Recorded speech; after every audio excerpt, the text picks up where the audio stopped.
বাংলা সঙ্গীতের আদিতম লিখিত নিদর্শন নিশ্চয়ই চর্যাপদ, কিন্তু চর্যাপদ বা শ্রীকৃষ্ণ কীর্তন নয়। বাঙালির আদি গানের ইতিহাস সন্ধান করা উচিত তার বিভিন্ন আদিবাসী ও লোকসঙ্গীতের অত্যন্ত সমৃদ্ধ পরিসরে।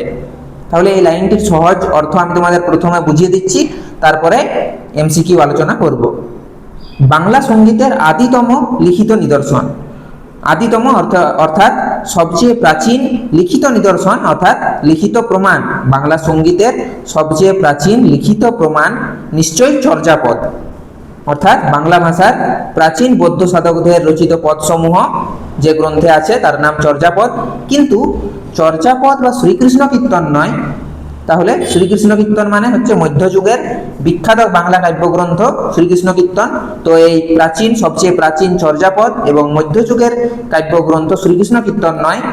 বাঙালির আদি গানের ইতিহাস সন্ধান করা উচিত, অর্থাৎ বাঙালির আদি গানের ইতিহাসের খোঁজ করা উচিত। কোথায়? তার বিভিন্ন আদিবাসী ও লোকসঙ্গীতের অত্যন্ত সমৃদ্ধ পরিসরে। অর্থাৎ আদিবাসী মানে প্রাচীনকাল থেকে কোনো অঞ্চলে বসবাসকারী যে জনগোষ্ঠী, তাদের যে লোকসঙ্গীত অর্থাৎ সাধারণ মানুষের মুখে মুখে প্রচলিত গান, সেই বিস্তৃত ও বৈচিত্র্যময় ক্ষেত্রে সন্ধান করা উচিত বাঙালির আদি গানের ইতিহাস।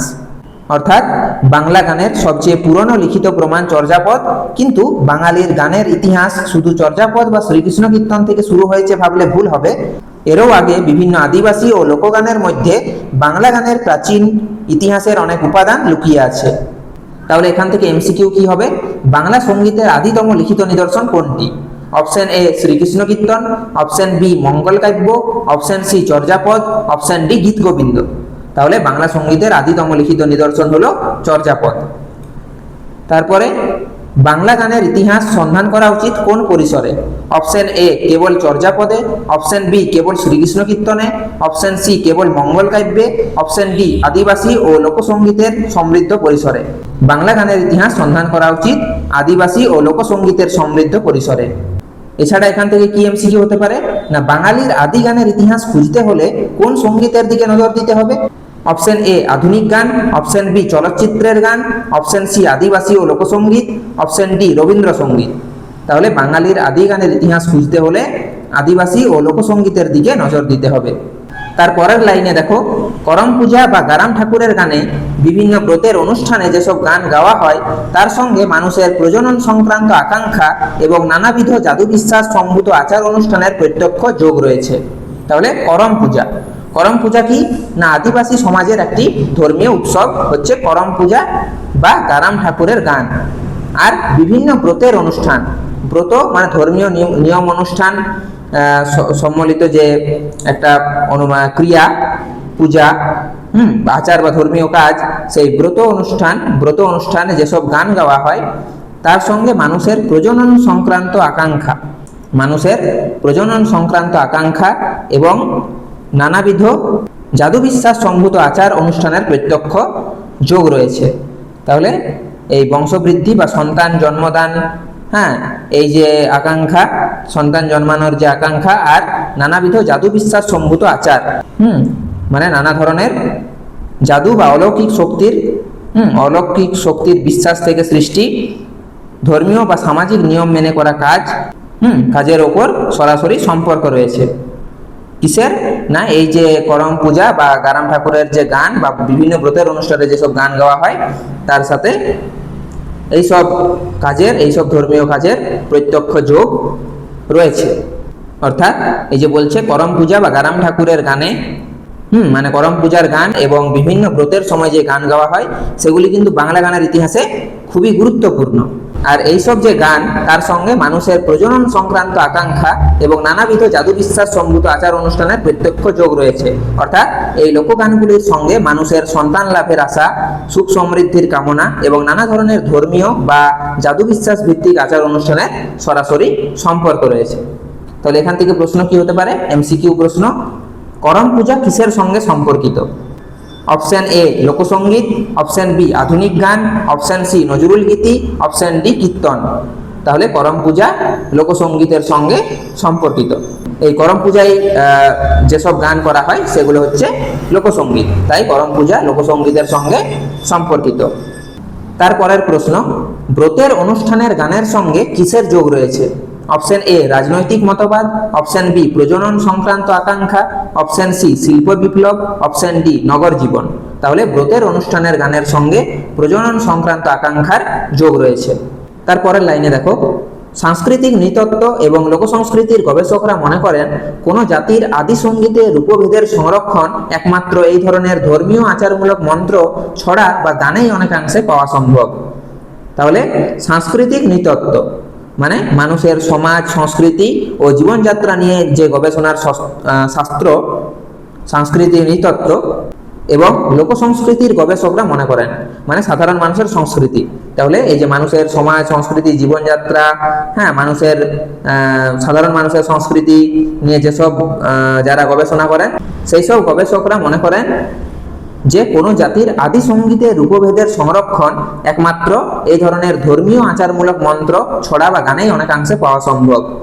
মানে কোনো জাতির আদি সঙ্গীতের রূপভেদের সংরক্ষণ মানে এই আদি সঙ্গীত অর্থাৎ প্রাচীনতম গানের যে রূপভেদ, বিভিন্ন ধরন বা রূপ, সেটার যে সংরক্ষণ, একমাত্র সংরক্ষণ মানে রক্ষা করে রাখা, আদি সঙ্গীতের যে বিভিন্ন ধরন বা রূপকে রক্ষা করে রাখা একমাত্র এই ধরনের ধর্মীয় আচারমূলক মন্ত্র অর্থাৎ আচার অনুষ্ঠান ভিত্তিক মন্ত্র ছড়া বা গানেই অনেকাংশে পাওয়া সম্ভব।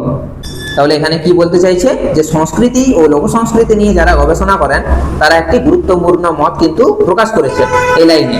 তারা কি বলতে চাইছেন যে এইসব গবেষকদের মতে কোন জাতির প্রাচীন গানের বিভিন্ন রূপ সবচেয়ে বেশি সংরক্ষিত থাকে ধর্মীয় আচার অনুষ্ঠানের সঙ্গে যুক্ত মন্ত্র ছড়া এবং লোকগানের মধ্যেই। তাহলে এই যে প্যারাটি আমি তোমাদের পড়ালাম, এই অংশে লেখক বলতে চেয়েছেন যে বাংলা গানের ইতিহাস শুধু চর্যাপদ বা শ্রীকৃষ্ণ কীর্তন দিয়ে শুরু হয় না, তারাও আগে আদিবাসী সমাজের গান, লোকগান, করম পূজা বা গারাম ঠাকুরের গান এবং বিভিন্ন ব্রতের গান ছিল। এসব গানের সঙ্গে মানুষের জীবন, বিশ্বাস, ধর্মীয় আচার ও সামাজিক প্রয়োজন জড়িত। তাই বাংলা গানের প্রকৃত প্রাচীন ইতিহাস জানতে হলে লোকসঙ্গীত ও আদিবাসী সঙ্গীতের দিকে বিশেষভাবে নজর দিতে হবে।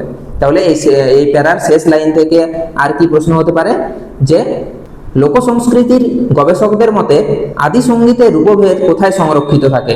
অপশন এ সংবাদপত্রে, অপশন বি ধর্মীয় আচারমূলক মন্ত্র ছড়া ও গানে, অপশন সি উপন্যাসে, অপশন ডি নাটকে। তাহলে লোকসংস্কৃতির গবেষকদের মতে আদি সঙ্গীতের রূপভেদ সংরক্ষিত থাকে ধর্মীয় আচারমূলক মন্ত্র ছড়া ও গানে। এছাড়া এটা এইভাবেও প্রশ্ন আসতে পারে যে আদি সঙ্গীতের রূপভেদ সবচেয়ে বেশি কোথায় পাওয়া সম্ভব? অপশন এ আধুনিক গানে, অপশন বি চলচ্চিত্রের গানে, অপশন সি ধর্মীয় আচারমূলক মন্ত্র ছড়া বা গানে, অপশন ডি বিজ্ঞাপনে। তাহলে আদি সঙ্গীতের রূপভেদ সবচেয়ে বেশি পাওয়া সম্ভব ধর্মীয় আচারমূলক মন্ত্র ছড়া বা গানে। আর ওভারঅল যে এমসিকিউটি এখান থেকে আসতে পারে যে বাংলা সঙ্গীতের ইতিহাস অনুসন্ধানের ক্ষেত্রে কোন বিষয়টি বিশেষ গুরুত্বপূর্ণ? অপশন এ বিদেশি সঙ্গীত, অপশন বি লোকসঙ্গীত বা আদিবাসী সঙ্গীত, অপশন ডি ব্যান্ড সঙ্গীত, অপশন ডি পপ সঙ্গীত। তাহলে বাংলা সঙ্গীতের ইতিহাস অনুসন্ধানের ক্ষেত্রে লোকসঙ্গীত ও আদিবাসী সঙ্গীত বিষয়টি কিন্তু বিশেষ গুরুত্বপূর্ণ। আর এই যে এখানে বলছে যে সাংস্কৃতিক নৃতত্ত্ব এবং লোকসংস্কৃতি, তো এই সাংস্কৃতিক নৃতত্ত্ব কোন বিষয়ের সঙ্গে সম্পর্কিত? অপশন এ মানুষের সংস্কৃতি ও জীবনধারা, অপশন বি গণিত, অপশন সি পদার্থবিদ্যা, অপশন ডি রসায়ন। তাহলে সাংস্কৃতিক নৃতত্ত্ব মানুষের সংস্কৃতি ও জীবনধারার সঙ্গে সম্পর্কিত। ঠিক আছে, বিভিন্নভাবে কিন্তু এমসিকিউ কোশ্চেন করা যায়।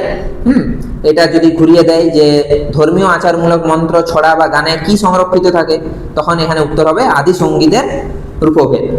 তাহলে এই প্যারাটি থেকে আমি তোমাদের প্রতিটি লাইনের সহজ অর্থ একদম ভালো করে বুঝিয়ে দিলাম এবং যে সমস্ত এমসিকিউ এখান থেকে হতে পারে সেগুলো তোমাদের আলোচনা করে দিলাম। তাহলে ভিডিওটি যদি তোমাদের ভালো লেগে থাকে তাহলে ভিডিওটিতে একটা লাইক করো এবং চ্যানেলটি সাবস্ক্রাইব করে পাশে থেকো এইরকমই আরো ইনফরমেটিভ ভিডিও পাওয়ার জন্য। এবং বাংলা সিলেবাস, তোমাদের ক্লাস 12 এর পুরো বাংলা সিলেবাস আমি পড়ানো শুরু করেছি ইতিমধ্যে। আদরিণী গল্পের পুরো 7টি পরিচ্ছেদ তোমরা 7টি ভিডিও আমার চ্যানেলে পেয়ে যাবে। এবং এখন আমি এই বাংলা গানের ইতিহাস, এই বাংলা ভাষা সংস্কৃতি বইটি থেকে বাংলা গানের যে ইতিহাস প্রথম অধ্যায় সেটা পড়ানো একদম খুব ডিটেলসের সাথে পড়ানো শুরু করেছি। এই ভিডিওটিতেই তোমরা দেখতে পেলে, তাহলে চ্যানেলটি সাবস্ক্রাইব করে রাখো। তাহলে এই ভিডিওতে এই পর্যন্তই, দেখা হবে এবার পরের ভিডিওতে।